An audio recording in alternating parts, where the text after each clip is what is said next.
while Echo is looking to scale towards that late game. Early game, however, is a different story because both teams have good potential to just snowball. Right. It's just that BLACKLIST International has more kits around these mini objectives, which are the turtles and of course the gold lane towers.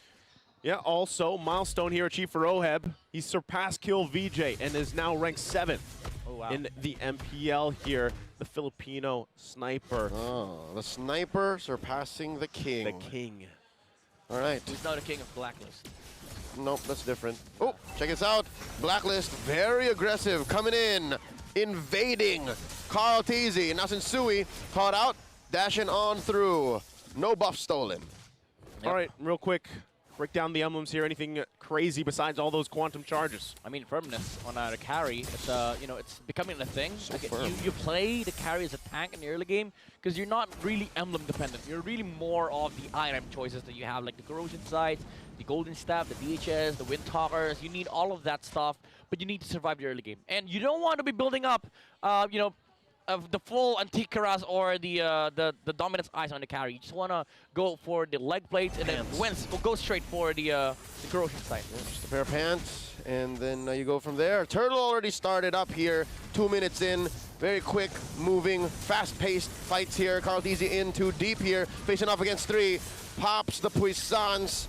Turtle here at about 1/3 of its health. Renegade throws out an Astral Recall. JP put it down to 1/3 of his health this time around. Turtle gets reset.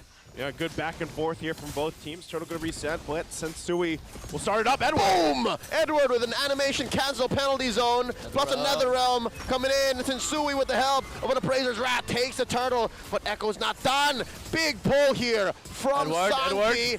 And Edward still survives. No dice as BLACKLIST walks away with a victory. My goodness. BLACKLIST with the control from Renegade and Edward. Again, the commitment to just let Sensui take the turtle away from Carl Teasy. And these are the objective things that we were discussing earlier. Like BLACKLIST International has just more kits to utilize over Echo. Even though Echo does have the Rafaela to provide a sustain in the mobility, they just don't have that same catch that is you know, that is being provided by the Terizla. Yeah, again, I think one of the main things that you have here, obviously with the lineup for Echo, is that they have the sustainability, not just with the Rafaela, but of course the Netherrealm as well. Most likely, UA is taking that himself. But even from that first turtle fight, you already kind of get this picture. Like, all right, some of these fights, it's going to be a lot of back and forth. They're going to try to bait out some of these ultimates, some of these resources the best they can. But ultimately, it comes down to who executes it better with what they have, right? BLACKLIST International's lineup, though, especially as we scale into the game, they have the Novaria, right? The ability to whittle down people from far range without even being in a threatening range is an advantage that they could have. So Echo, once again, wants to play with the mobility that they have. They want to be able to maneuver around the map, and I think that's why it's also crucial Carl, that they find things early on if they can. Energy Eruption coming in from Sensui, but neither side wants this fight. About 30 seconds until the next turtle. Yeah, it's interesting that BLACKLIST International really picked up the Novaria in front of the Rafaela. It's considered a soft counter because you just mitigate the damage output and the pokes coming out from the Novaria. But BLACKLIST International has already done this in the regular season wherein they picked up the Novaria against the Rafaela and they utilized it in a way that is just providing vision and control during the fights. Renegade picking up the Ice Queen wand, which is something that I want to see in this game. Will allow more control for BLACKLIST International to deal with the Rafaela and the Faramis playing in the team fights.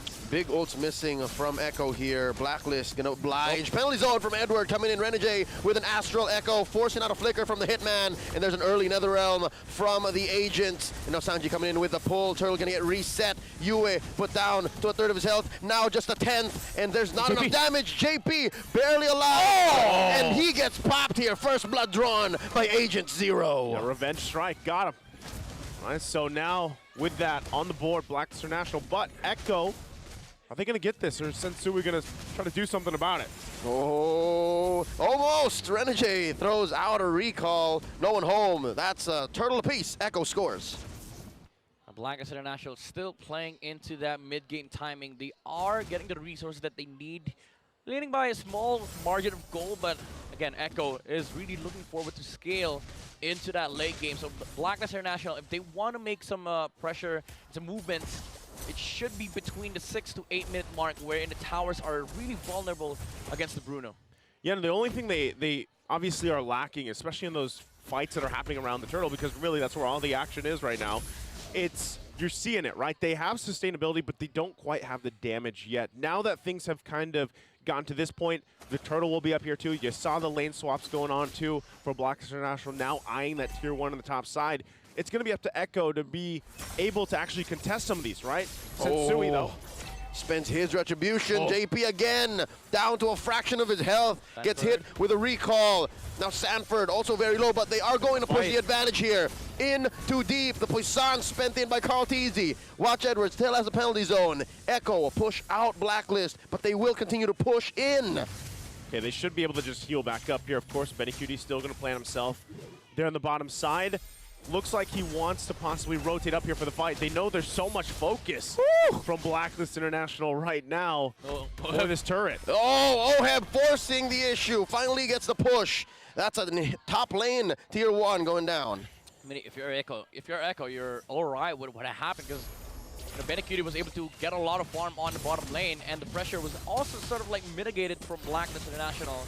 But then again, you have to sort of like reinforce this defense in the mid game, wherein BLACKLIST International will be strong around its Bruno.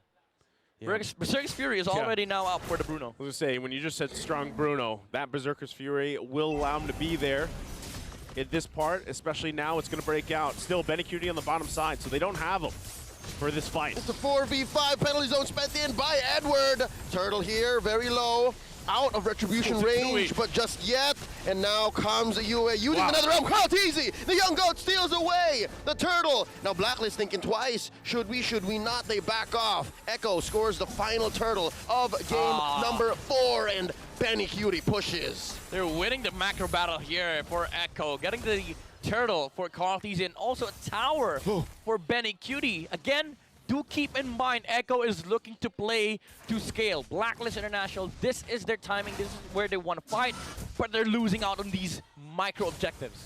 Yeah, right now, this is just a display of the macro game from Echo, right? And all this, it's allowing BennyQt to farm up. He is still, relatively hanging here with Oheb, but we do know that the carry takes a little bit more time. Already has that golden staff, has that corrosive scythe. So is BennyQt where he needs to be, Midnight, in terms of that first Lord fight that's coming up in just about a minute or so? I think he needs a Wind of Nature to be able to sustain against both Edward and Oheb. And even Sensui. Yeah. Some small, defense capability will help the carry, because he's not the main priority target here. It's always going to be Carl Teasy during the Lord takes. But it does help if Echo is able to just not look at the Lord and force the 5v5 against BLACKLIST International. And that starts if BennyQt is confident enough to step forward against these heroes on the side of BLACKLIST. I know this is a very, in terms of minutes, this is very far in the future, but with BennyQt playing the carry here, and the fact that they have a Rafaela, something that BLACKLIST International has to be careful for later is the split push, right? The backdoor maneuver that Echo has done so many times, especially with these heroes. So even with that, you got to buy some time for BennyQt, farm up, maybe the Wind of Nature, get a little bit of that defensiveness for him. Sanford even here picking up that Athena shield that'll help them deal with this kind of onslaught from BLACKLIST International right now, although Echo still holds a very minor lead when it comes to the actual team fights, right? The way that they approach them still has to be knowledgeable, at least careful of what BLACKLIST International can throw at them, especially the fact that pretty much both gold laners at this point have just farmed up. They haven't done too much just yet. Talking about split, look at bottom lane. Like the Paquito is just handling the bottom lane by himself. Carl! Watch out. I think BLACKLIST is just forcing out another realm. Oh, it hurts. This may be too expensive as BLACKLIST looks to blitz the Lord. Look at Carl Teasy. Edward. Sanji and JP, they know that they have to rush it. Can he come in? Lord scored here by BLACKLIST. And it's free. BLACKLIST claps back. Oh, wait. Look at this. From the flank, BennyQt and Sanford. NetherRealm scored by BLACKLIST. UA pops it. Oh, wow. They were happy. They were happy. Macro battle here. BLACKLIST's turn. Yeah, BLACKLIST again, they were happy with that Lord take. They didn't want to force the 5v5 engagement against Echo. They want to be able to utilize this Lord that is coming onto the bottom lane. Remember, you have a Bruno. You just need to be able to position yourself in this bottom part of the jungle. But Echo, they know that for a fact. That's why all 4 heroes first Lord being drawn here for Blacks International. They're going to push down the bot here. What does Echo do? They're looking to crash in. Penalty zone from Edward. The response, the re-engage. And Edward about to get popped here. NetherRealm coming in from Sanji. Oh, you win. Health goes down. Sensui right in the middle. Big bonk. Appraiser's Wrath. Is it his turn to turn? Nope. That's going to be no dice as they both back off. So again, look at these team fights unfolding, right? Echo, as they farmed up for Benecutie, it's very difficult for them to actually get to convert some of these kills when they're low. You know, this is, guys, we're 11 and a half minutes in. There's 1 kill on the board. That's the lowest I think we've seen since the regular season. Because I think the longest we've gone so far without a kill that happened regular season was 12 minutes in. Uh-oh. Here we go. Sanford coming through. That bush, penalty zone, knocking up 3. Edward, he's feeling himself. JP very low. He goes down. Sensui gets the kill. The run down. And now Carl Teasy does not have the puissance, but it seems like Blacklist is going to be backing off. Yeah. Already big lead for Blacklist despite only getting 2 kills. No HP, no HIB. And again, what they want is just the objectives. They just want to be able to choke out the resources away from Echo. You don't need to win 5v5 engagements. If you are able to push down these towers for the next 3 or 4 minutes, you will get a net positive result in terms of gold lead, and that just means that Benecutie will not be able to walk outside base, split, and get some farm because BLACKLIST International will be standing inside the jungle of Echo, just, you know, removing the farm away from Carl Teasy and Benecutie. Approaching the 13-minute mark here. Lord spawning in about 30 seconds. I have a question to present to you, gentlemen, because another question. I think Echo here, you have to ask him, specifically Benecutie, are we there yet? Is he ready? Just like the film starring Ice Cube, 2005, are we there yet? Wow, you had to dig deep, huh? Well, he probably looked that one up.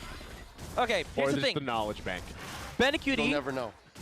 Where he is at right now is already a carry. He's already a carry. He's real. But the thing is, you also have to consider the way that they execute these fights. Because as a carry, you also have a problem of you just stealing the NetherRealm.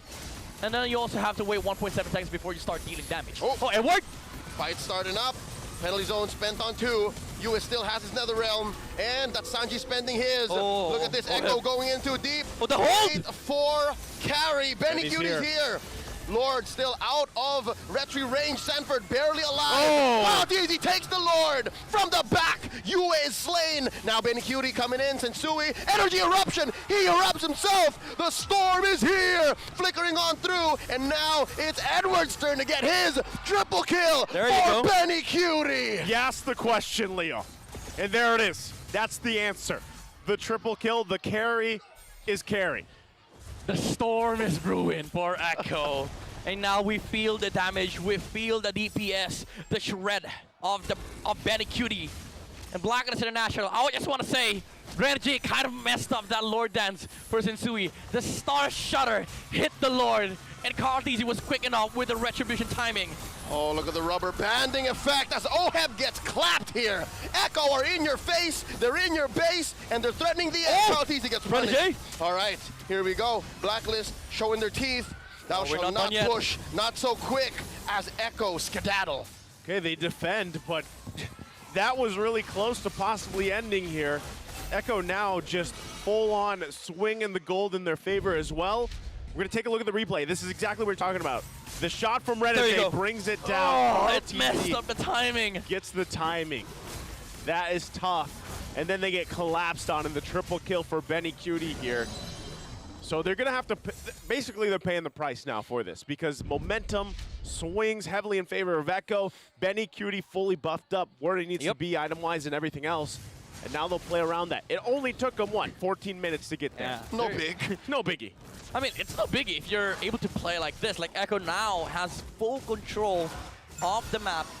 Even though as I say that they're not in the jungle of BLACKLIST International, you still have to consider that there is a Novaria on the side of BLACKLIST. It's not so easy for Echo to sort of like establish this map control because of the vision that is being given by Renegade. So there is that semblance of hope for Blacklist International. You're not essentially crumbling in terms of farm and resources because you are able to cover some, some parts of your map because of the Astral Echo. That's right. I'd like to echo that. It's funny because it's Astral Echo, but Echo, Blacklist Right? International. And yeah, no, I'm about to say the same thing again. The Sorry. fact that this is a 4K gold lead at 16 minutes, it's a small 4K gold lead. Yeah.